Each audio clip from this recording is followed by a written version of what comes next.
Olá pessoal, sejam bem-vindos ao canal Nest de Xadrez. Muito obrigado pelo seu apoio, pela sua colaboração em estar assistindo, estar acompanhando. Espero que vocês gostem. Hoje no nosso vídeo inaugural vamos falar de um assunto estratégico bastante importante que faz referência aí à estrutura de peões. Inclusive muitos assuntos estratégicos estão envolvidos com a estrutura de peões. Especificamente hoje a gente vai conversar sobre potenciais fraquezas de peões que podem estar surgindo na posição. As fraquezas de peões podem surgir a partir do momento que a gente tenha peões que não possam ser protegidos por outros peões. De modo que, se eles forem atacados, para que a gente não os perca, a gente deve defendê-los com outras peças, como torre, bispo, cavalo, rainha. Só que a gente estar defendendo o tempo todo esses peões com as nossas peças, a gente delegar essa função defensiva para as nossas peças, diminui muito o potencial de ataque dessas mesmas peças que estão defendendo os peões. Isso não é muito bom para o xadrez. Você tem que ter liberdade de movimentação, você tem que atacar com suas peças, e ficar delegando essa posição defensiva o tempo todo pode ser algo ruim na partida para você. Então tem que ter muito cuidado quando se cria esse tipo de estrutura em seu próprio campo, né? Outro problema também é caso a partida se encaminhe para um final, né? Ou seja, o momento da partida em que restam poucas peças no tabuleiro. Porque se são as peças que protegem esses peões, quando elas vão sendo trocadas, quando elas somem do tabuleiro, esses peões começam a carecer cada vez mais de defensores. Então, quem joga com estrutura de peões danificada geralmente procura um jogo mais ativo, mais dinâmico, para compensar essa estrutura. E quem joga contra alguém que está com essa estrutura danificada busca simplificar a posição, geralmente, né? Para que se chegue num final e que você possa aproveitar essas debilidades de peões que não podem mais ser defendidas pelas peças, porque as peças sumiram, né? De modo geral, ok? Então agora a gente vai analisar alguns tipos de estrutura, algumas potenciais debilidades que podem se tornar fraquezas, né, na posição, que são esses peões aqui das brancas, que a gente pode estar acompanhando. O primeiro deles é o peão isolado, esse peão de A2. A gente percebe que ele está isolado, seus companheiros não tem um peão na coluna B que possa estar protegendo ele, né? Então ele está isolado, não pode ser protegido por outro peão.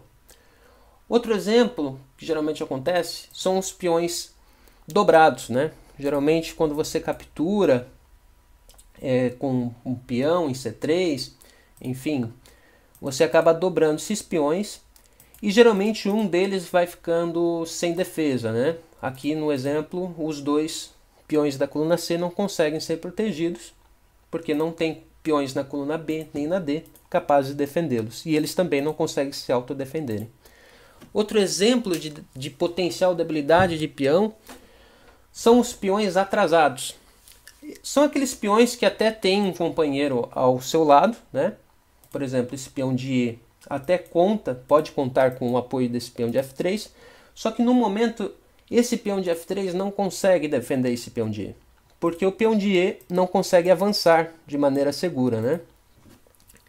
Se ele vai a E3 é capturado, se vai a E4 também pode ser capturado em passant. Então, de certo modo, esse peão de F3 não consegue proteger esse peão de E2, portanto é um peão que pode ser fraco por carecer de defesa de outro peão. Mesma coisa esse peão de G. E outro tipo de peão que pode se tornar uma fraqueza na estrutura são os peões que estão muito avançados. É o caso desse peão H5, que também não está contando com o apoio de outro peão e tem dificuldades para contar com o apoio de outro peão. Porque esse peão de G4, esse peão de G não consegue ir a G4 de maneira segura, né? Ele é capturado ou em passant ou na casa G3. Então, esse peão de H5 também carece de apoio de outro peão. Então, todos esses tipos de peões podem ser fraquezas na posição, né? Podem, porque tudo vai depender do número de peças no tabuleiro, das ameaças que você está realizando, né? E da maneira que você conduz a sua partida, né? Então, mas de certo modo, se eles forem atacados, para você não perdê-los, deve defender com peças. Isso pode ser um problema. Agora a gente vai analisar uma partida exemplo que versa sobre esse tema, muito importante, em que o jogador de negras aproveita muito bem as debilidades de peões das brancas e ganha de uma maneira estratégica bastante bonita. Vamos ver. A partida é entre Bogusubov e Ninzovic, jogada no torneio de Carlsbad 1929.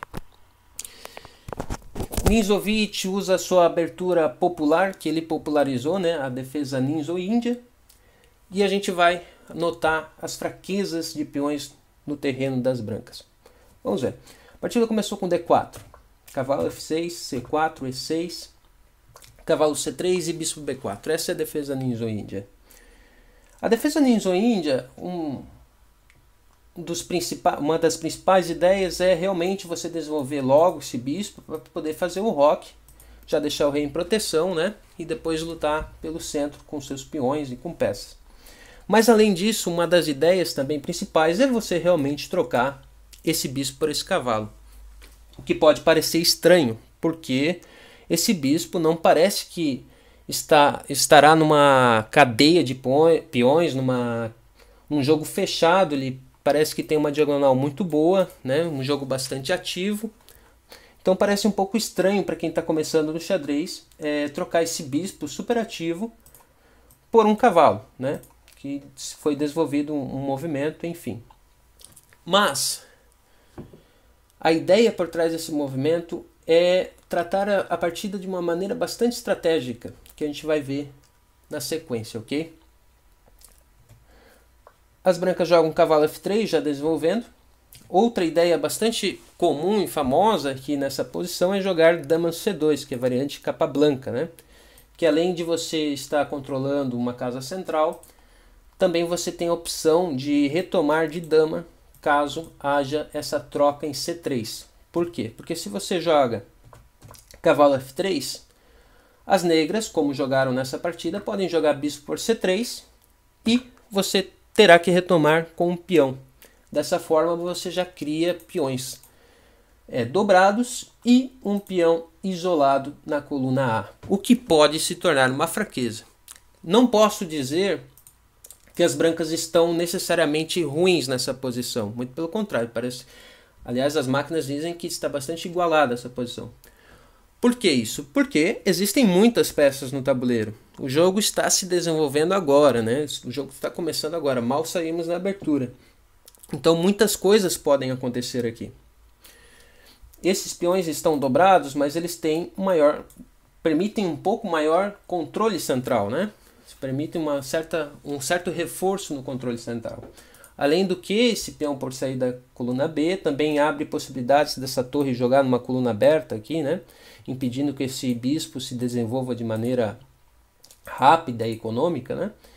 Então são bastante ideias que podem estar surgindo na posição de xadrez, muita coisa pode estar surgindo, e a gente não pode dizer que as brancas estão necessariamente ruins por causa dessa estrutura de peões. Tudo vai depender de como os jogadores vão jogar daqui para frente, ok? E aqui a gente já vê uma das principais ideias da defesa Ninzo-Índia. Veja, você trocou um bispo de F8 e agora você carece um pouco de controle nessas casas pretas, né? A defesa Ninzo-Índia procura trocar esse bispo, deixar um pouco as casas pretas sem muita vistoria, mas lutar fortemente pelas casas brancas. Então a ideia é fianquetar esse bispo, botar ele nessa diagonal bastante ativa, justamente para controlar melhor essas casas brancas. E já que você trocou um bispo de casas pretas, no futuro as negras pretendem jogar com D6 e E5, botando seus peões em casas negras, porque elas não têm bispo de casas negras, então não correm o risco de travar o seu próprio bispo. Então elas podem fazer essa estrutura de peões nas casas negras, lutar pelo centro com peões em casas negras, ok? A gente vai ver como que se desenrola esse plano daqui para frente. Aqui as brancas jogam de maneira um movimento bastante secundário para a posição.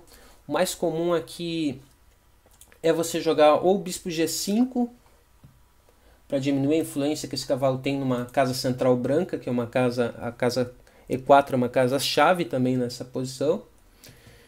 Ou então você jogar E3 para jogar bispo D3 e ter um maior controle direto sobre essa casa em E4. Então a casa E4 é alvo de luta aqui, nesse tipo de abertura, ok?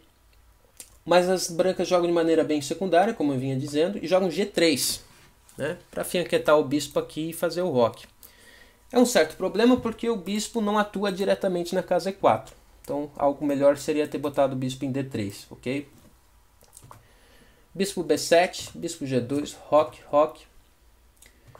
Torre E8, aqui talvez seria melhor ter jogado H6, para evitar a cravada do bispo, né? Aqui, evitando que o cavalo tenha sua maior influência aqui na casa E4. Mas jogou torre E8. As brancas não se aproveitam disso, jogam torre E1. Deveriam ter jogado bispo G5 realmente. E agora as negras iniciam seu plano de botar peões nas casas pretas, né? D6 e E5, para lutar pelas casas pretas com peões, com esses dois peões aqui, e lutar pelas casas brancas com peças, né? Então vamos ver. Dama C2, com a óbvia ideia de jogar E4, né? Claro que as negras não podem permitir isso, porque no momento elas têm grande controle na casa E4, então elas jogam bispo E4, ganhando um tempo em cima da dama, inclusive. Dama B3, cavalo C6 desenvolvendo, bispo F1, as brancas percebem que podem ter problemas nesse peão de C4 dobrado, né? Então já botam bispo F1 para que um dia possa defender esse peão. E E5, aqui já lutando pelas casas centrais. Outra opção seria cavalo A5 também, fazendo um ataque aqui em cima. Mas Nizovic buscou atacar pelo centro, que está bastante compreensível. E5, e aqui é uma situação bastante problemática já para as brancas. Elas jogam um lance aqui que é um sacrilégio posicional, jogaram D por E5. Por que é um lance muito ruim posicionalmente, estrategicamente? Porque agora, antes você tinha uma estrutura até compactazinha, né? Então esse peão de C3 protegia esse peão de D4 em caso de retomada. Em caso de tomada aqui ele poderia retomar em alguns casos, né? Mas ao você tomar aqui de peão, você simplesmente tem dois peões dobrados e isolados completamente, que não apoiam outras peças, que lutam pelo centro, mas que vão se tornar fraquezas daqui para frente, né? Aqui as negras jogam cavalo por E5, cavalo por E5, e aqui uma tomada muito importante, uma retomada muito importante, que tem duas opções, né? Poderia ser de peão ou então de torre. E uma boa tomada é a de torre. Porque se você toma de peão, em algum momento as brancas podem estar sacrificando esse peão, ou então trocando esse peão por esse peão de B, que é melhor do que esse peão de C4 das brancas, porque esse peão de B, por exemplo, ele está sendo defendido. Já esse peão de C4 pode se tornar uma fraqueza, né? Então, muitas linhas as brancas podem estar querendo trocar esse peão, né? Sei lá, talvez protegido por bispo A3 antes e depois de bispo A3 jogarem C5, Então aqui as negras elas vão tomar de torre, para que esse peão de C5 tenha, esse peão de D6, aliás, tenha maior controle de C5, evitando ideias de trocas, né?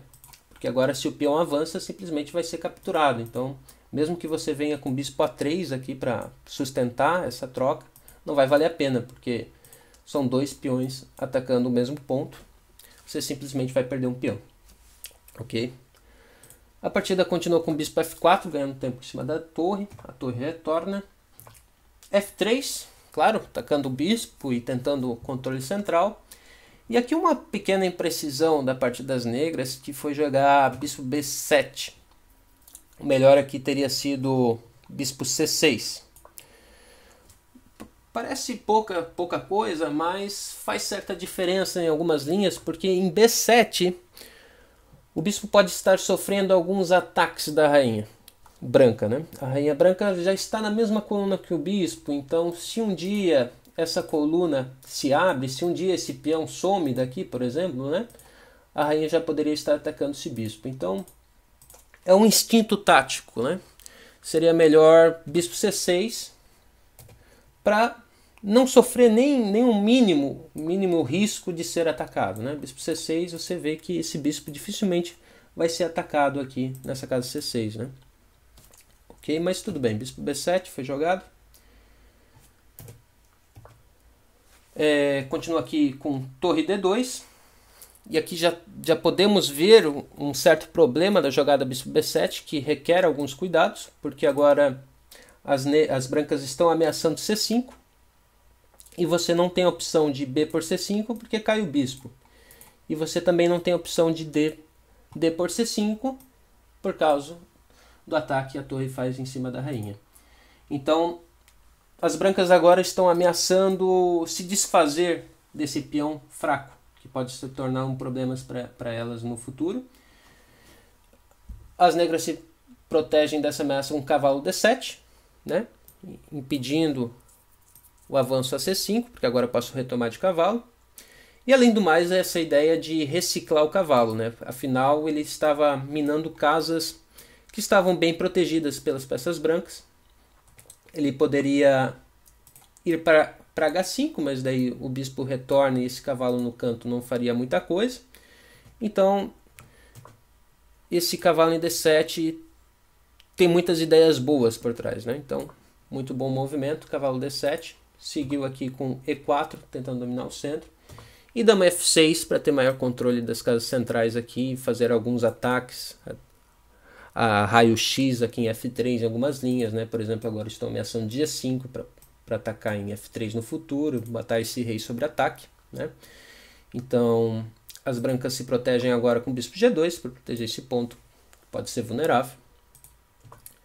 E cavalo E5 centralizando, já fazendo certas ameaças aqui em cima, né, do rei. Torre D2 agora. Agora as brancas poderiam dar uma igualada no jogo, dar uma melhorada no jogo com o movimento C5, sacrificando o peão. Mais uma vez especulando que esse bispo está na mesma coluna que a dama. Então você não tem opção de B por C5 porque cai o bispo, né? E caso você jogue D por C5, depois das trocas aqui, você consegue invadir o território inimigo com algumas ameaças, né? A mais grave em F7, mas também essa torre pode fazer algumas ameaças no ponto C7. Inclusive tem F4 chegando aqui, né? Liberando um pouco o jogo das brancas. A rainha já tem um potencial de ataque muito maior. Então seria uma solução aqui que o Stockfish dá para as brancas para dar uma igualada no jogo. Diz ele que a posição estaria mais ou menos igualada nessa circunstância, ok? Mas claro, isso funciona sobretudo porque o bispo está na mesma coluna que a rainha, né? Então você pode sacrificar, abrir mão desse peão fraco, né? Por certa atividade. Pode complicar o jogo das negras, ok? Mas os jogadores não viram isso no momento, né? E aqui jogou torre D2. Torre E7. Mais uma vez, agora C5 carece um pouco de força, né? Porque a torre controla essa casa. Então, dobrou as torres. E agora bispo C6, né? Para tirar o bispo desses temas de ataque da rainha. Então, lance profilático. Lance defensivo. Torre F2, dando maior suporte aqui à casa F3, né, que pode ser alvo de ataque. Afinal, tem duas peças já confluindo nesse ponto. Foi jogado torre de anel 8, como manda o protocolo, dobrar as torres em colunas abertas ou semi-abertas. Bispo F1. H6. Aqui já tinha um golpe tático, tá? As negras já poderiam jogar cavalo F3 aqui nesse momento, porque depois de torre por F3 eu tenho um lance G5 com bastante ataque, né? O bispo não pode tomar aqui porque senão cai a torre. Esse peão de E4 vai cair logo logo, né? Esse rei vai ficar mais exposto a ataques, então seria uma solução tática bastante interessante para a partida aqui. Mas o Ninzovic era um jogador bastante posicional até, então ele resolve definir a partida. Não sei se ele viu esse golpe tático também, né? Mas ele decide resolver a partida de maneira estratégica aqui. Então ele joga H6 com ideias de G5 no futuro. Também dá um ar para o rei em algumas linhas, né? E agora bispo E2. Bispo E2 tem o mesmo problema do bispo B7 de antes, né? Você defende esse peão F3, ok? Só que num futuro isso pode ser um problema porque essas torres estão mirando esse ponto de E2, estão fazendo um raio-x também, um ataque a longo prazo aqui no ponto E2. Então, se somem essas peças, por exemplo, esse bispo pode ser atacado. Então, pode ser um motivo tático para o futuro. Algo mais resiliente seria bispo G2 nessa posição, né? Para que você não corra o mínimo risco de sofrer ataques no ponto E2, ok? Então, a partida seguiu com bispo E2. Rei H8, um lance de espera, digamos assim. Dama 3, colocando em prática uma ideiazinha que vocês vão ver em breve. Porque agora o negro jogou Dama E6 e vai começar a atacar esses pontos fracos da posição, né? Então a dama saiu da proteção, a dama quer um pouco de atividade, a dama branca quis um pouco de ataque, de força, né? Porque não podia ficar aqui em B3 o tempo todo defendendo esse peão. Mas a partir do momento que ela sai da defesa do peão, as negras já se aproveitam para atacar esse ponto vulnerável, né? E agora as brancas jogam dama no C1. Claro que dama por A7 está perdendo peça, né? Que a dama fica sem retorno, vai ser capturada.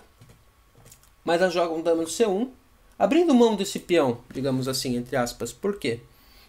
Porque agora se as negras jogam cavalo por C4, tem o lance bispo H6 nessa posição. E depois G por H6, claro. Dama por H6.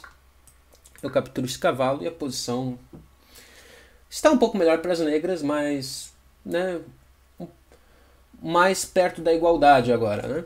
Então, depois de G por H, mas mesmo assim, depois de G por H6, bispo por C4, dama por C4, as brancas têm cheque perpétuo nessa posição, o que seria um alívio para elas, né? Porque elas estão com uma estrutura de peões muito ruim. Isso vai ser um problema. Então, as negras não entram nessa ideia, jogam F5, com ideias de abrir linhas, claro, de atacar o ponto central e abrir para essa bateria de torre e de dama jogarem. Então, aqui não resta muita opção, as brancas jogam E por F5, dama por F5, e agora dama no D2, buscando centralização da dama, e dama F7. Mais uma vez a gente vê o ataque sobre o ponto fraco, que não pode ser protegido por outro peão. Veja que se tivesse um peão aqui em D3 ou B3, esse ataque não funcionaria de nada, né? Não adiantaria muita coisa, porque estaria bem protegido por outro peão. Mas, como a gente tem que defender com peças, vale muito a pena que o bando adversário ataque justamente esses peões, né? E aqui, as brancas vão tentar proteger esse ponto com dama no D4. E um movimento muito interessante agora para a posição. Um movimento com um selo estratégico muito forte. As negras jogam aqui cavalo G6, com ideias de trocar mais peças, porque elas entendem que se trocam peças, as debilidades, as fraquezas de peões começam a aparecer com maior evidência. E se não tem peças para defender esses peões, o jogo se torna muito mais fácil de ser ganho, né? Além disso, o cavalo G6, além de querer simplificar a posição, também abre um ataque duplo aqui no ponto G2, que só está sendo defendido uma vez, né? Então, é uma ameaça tática em cima de uma ameaça estratégica. Muito interessante agora. As brancas protegem esse ponto G2, senão vão perder simplesmente um bispo, né? bispo D3, então existem as trocas aqui. Cavalo para F4, dama para F4 e trocam as damas, sim senhor, porque agora a estrutura de peões das brancas está completamente destruída. E o que é pior, restam poucas peças no tabuleiro capazes de defender todas essas fraquezas. E as negras começam a se proteger dessas fraquezas e vão capturando os peões de maneira muito fácil. Primeiro com torre F8, atacando esse peão, que no momento não pode ser protegido por nenhuma peça. Acabaram as peças capazes de proteger esses peões. As brancas tentam defender com F5, mas é inútil porque surge bispo D7 no tabuleiro. Torre D, D2, bispo por F5. Agora tentaram trocar essa torre centralizada, mas isso não alivia a pressão. Bispo por E2. Torre E8, centralizando a outra torre. Rei F2, torre E5. E esse também é um dos problemas dos peões dobrados. Os peões isolados e dobrados. Porque eles não controlam todas as casas que a torre pode estar indo. Por exemplo, ela pode seguir aqui em C5, atacar esse peão de C4. Ela pode seguir aqui em A4 e ficar aqui um bom tempo, o tempo que ela quiser, o tempo que ela desejar, assim, porque não tem peões capazes de atacar ela na casa 5 ou C5. Então, as brancas tentam aqui torre D5 para minimizar um pouco o ataque dessa torre. E agora é uma questão de técnica, até vou passar rapidinho porque esse final está completamente perdido para as brancas, ok? G5, trocou. Aqui no desespero as brancas tentaram sacrificar esse peão para que aí sim a estrutura das negras esteja um pouco deteriorada, mas isso não vai ser suficiente, tá? Esses peões aqui são muito fortes, com o apoio do rei vão ser avançados e um deles vai promover, como a gente vai ver na partida. Agora eu vou trocar esse peão aqui porque ele é um pouco fraco e a partir dele eu tenho mais liberdade para esse meu bispo, né? Então, trocou. E agora é questão de técnica realmente. Esses peões G e H das negras vão avançando. E aqui as brancas já desistiram. Então uma partida muito instrutiva que demonstra aí o problema dos peões, da fraqueza de peões, peões dobrados, peões isolados. E os certos cuidados que a gente tem quando a gente está com esse tipo de estrutura. Espero que vocês tenham gostado. Se vocês gostaram, por favor, deixem um like, comentem, compartilhem, porque isso é muito importante para o canal que está começando agora. Um abraço, até a próxima.